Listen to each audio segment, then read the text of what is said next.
Would you like some good news, everybody? Would you like something to smile about? Maybe a morsel of something positive in Florida State football land? Well, we got it for you right here because there's breaking news in here. I'm standing next to, virtually, actually, I'm sitting in my office, but I'm next to Michael Langston, senior recruiting analyst here for Warchant.com.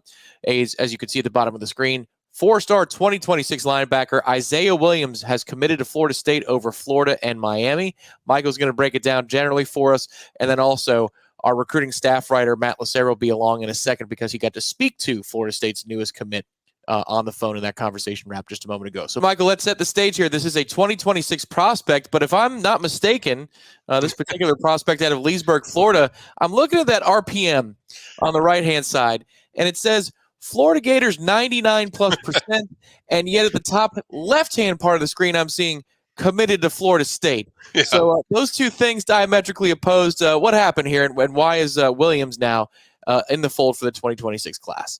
Yeah, so when he decommitted, or when people thought that he was going to decommit, I think at Syracuse, Yes. it could be, but Yep. a lot of people thought that it was going to be Florida. They had some good momentum going. Then FSU started to really communicate, picked up things. He really liked just what they do with their linebackers. That really stood out a lot to him. He still, I mean, I know we haven't seen it yet on the field, but I think he really likes what the way the usage of the linebackers, the way the versatility they have, and just what Adam Fuller does, I think really excites him. I think Matt will have more on what he has to say, but I think overall, an incredible pickup for FSU to get a guy that I both can cover guys, but certainly can rush the passer. I don't think FSU has a lot of linebackers that do that when you watch them play. So certainly a lot of length, a lot of way he closes on space is really good, and I love the way he tackles. I think he adds a lot to the table as far as that linebacker position, and that's a position that certainly they need help in a lot of places, but I think linebacker, that's a great starting point, and certainly some very positive news, Tom, because this has been a rough, month and a half for FSU. So to have some positive momentum. I also have a Tramel Jones story coming up. It's really good.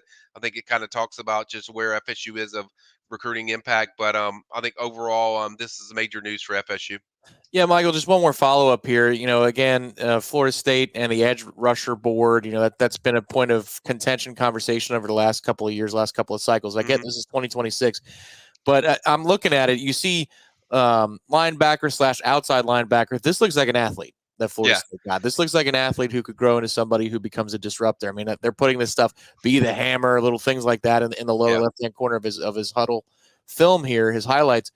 But this isn't like a run stuffing middle linebacker type. This looks like an athlete who Florida State can deploy in space, and he can make some plays with athleticism rather than just sideline to sideline linebacker play. Yeah, I view him as an OLB when I watch him. It does a lot of the characteristics of one. You see him coverage on the side, covers the edge, sets the edge.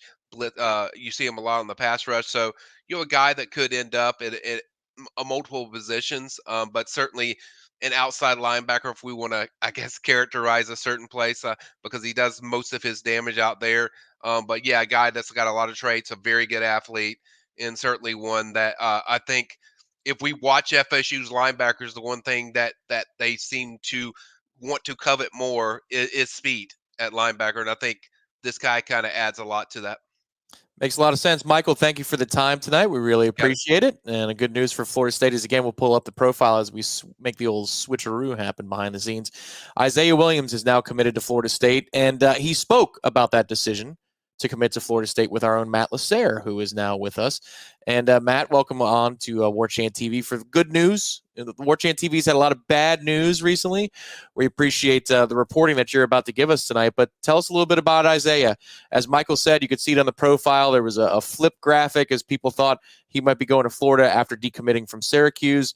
What went into his decision to choose Florida State over the in-state Gators? Yesterday, I did get to talk to him as well. I've talked to him 2 times the past 2 days. One, just to try to see what the visit was like, and then after he committed, quickly, right after he committed. I've been following this one ever since he decommitted from Syracuse when he said that he really just wanted to focus on those Florida schools, Miami, Florida, and Florida State. I do think it was more of a Florida versus Florida State picture. That's what I got from the phone call I just got off of. because I asked him, what was the moment you knew you really wanted to commit to Florida State? And he was like, well, back when I committed to Syracuse, I feel like I didn't think much about it. And this one, I went back home and talked to my parents. His parents are both FSU fans, so it was a pretty easy conversation once he got home from the game. But he said the true moment was when he got offered by Florida and Florida State, and he knew right then that those were going to be his two teams that he wanted to be a part of, and it was those two. Again, this is a huge, huge pickup. He's the number 3 linebacker according to On3 in the 26 class. To put that in perspective, Tavion Wallace, who they missed out on in the 25 class, was the number 3 linebacker. So this is a really big deal. And I agree with you, what you guys are saying with the athlete. They use him a lot off the edge. I think this is someone that you're going to be able to use in a lot of spots.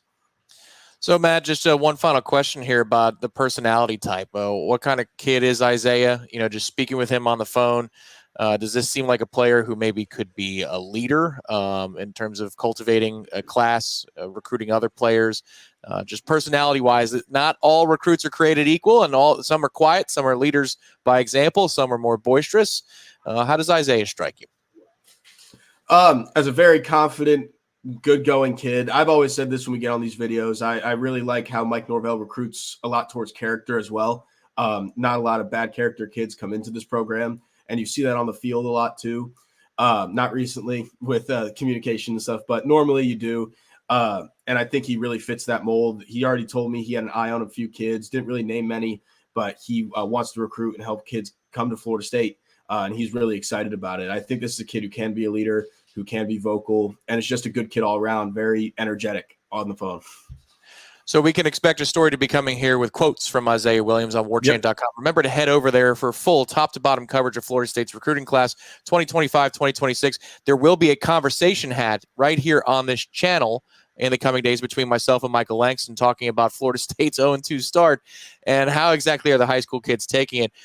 And also, Michael has told us that there will be a Tramel Jones piece appearing on Warchant.com. Matt, let us know what are some things perhaps recruiting-wise that you're working on beyond the backstory for this particular commit, and what are some things that folks can expect on Warchant, not only in the story side, but then also on the tribal councils, the premium recruiting board side. Yeah, so obviously we'll have this story up with all the quotes of when I just talked to Izayia. Interesting enough, yesterday when I talked to him, he thought the defense played well to him. So I guess that was a big selling point. Also, I talked to Chase Lofton yesterday, tight end commit, to kind of see where he's at in his first game. They went to Arizona to play. He's from Nebraska. They went to Arizona to play, and he had 13 receptions for 130 yards, I believe it was, somewhere around there. So that'll be up. Not recruiting related, I did get to talk to Luke Clanton, golfer, today, and that'll be up sometime soon. Got a lot coming. Nice. Very nice. So for Michael Langston behind the scenes and Matt Lasser, we got you covered here at Warchant.com, Warchant TV. This is a linebacker who can make some plays in space. Maybe he believed, Matt, that the defense played well because if a linebacker could come up and make a play and finish a play, they were in position to do so because the defensive line actually was a little bit better than maybe some people thought. We'll have more coverage for you. Warchant.com, Warchant TV. He's Matt. Thanks to Michael. And we will talk to you next time after you bask in the glow. It's a little bit of light at the end of the tunnel, folks. Florida State recruiting with a reason to give a thumbs up to the bottom of this video.